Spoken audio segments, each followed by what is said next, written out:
Chances are you remember Brittany Watts, the woman who was arrested for abuse of a corpse after flushing her miscarriage in her own home.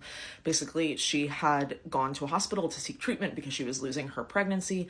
They were a religious institution and so weren't sure what they wanted to do. They delayed treatment, and so finally she just went home. She lost her pregnancy there.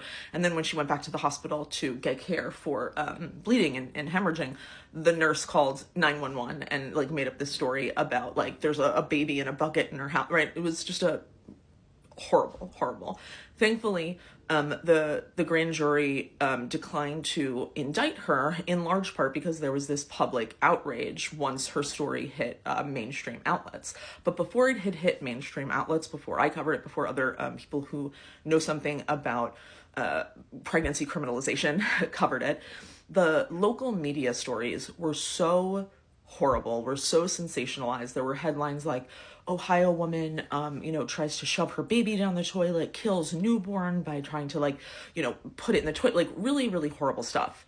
Now there is a near identical case happening in Texas with a woman who lost her pregnancy in a public bathroom who is now being charged with abuse of a corpse. I'm not going to share this woman's name. I have no interest in driving traffic to the headlines that we're seeing, which again are almost identical to what we saw with Brittany Watts. Headlines saying this woman tried to kill her baby in a toilet, all sorts of horrible shit. Because the only thing that we do know is that someone had a traumatic pregnancy loss, they needed help, they needed medical care, and instead they got criminalized. They were arrested. Like Brittany Watts, the woman in Texas is also Black, which is also not a surprise. This is, again, the way that criminalization operates. It targets specific people. It targets marginalized groups, poor women, women of color, Black women in particular.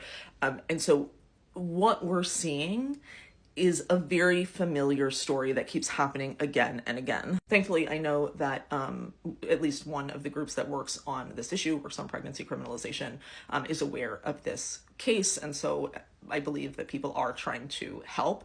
But I wanted to make sure to talk about it because we are going to see more cases like this and more headlines like this. And it is so important that we do not let these sorts of sensationalized bullshit stories proliferate, spread false narratives. And it's so important that when you are reading a story, if you see some sort of story that says, woman tried to kill her baby in a toilet, really think about the political context of what's happening right now, right? Think about who the reporters are quoting. Are they only quoting the police? Are they only quoting the, law enforcement affidavit?